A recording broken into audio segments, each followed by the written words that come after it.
If you're experiencing login failures in Baldur's Gate 3, follow these steps to troubleshoot and resolve the issue. This guide will help you identify and fix common problems that may prevent you from accessing the game. Step 1. Check server status.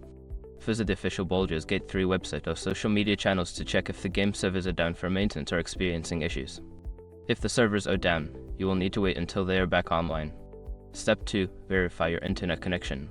Ensure that your internet connection is stable and working properly. You can do this by testing other online services or restarting your router. A poor connection can lead to login failures.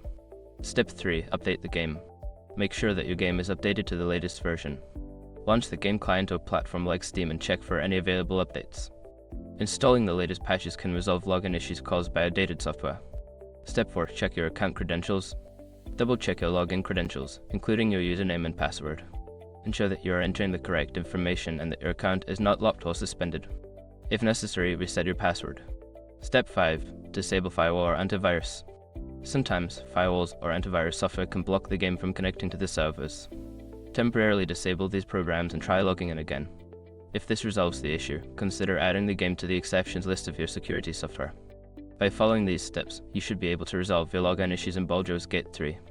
If problems persist, consider reaching out to customer support for further assistance.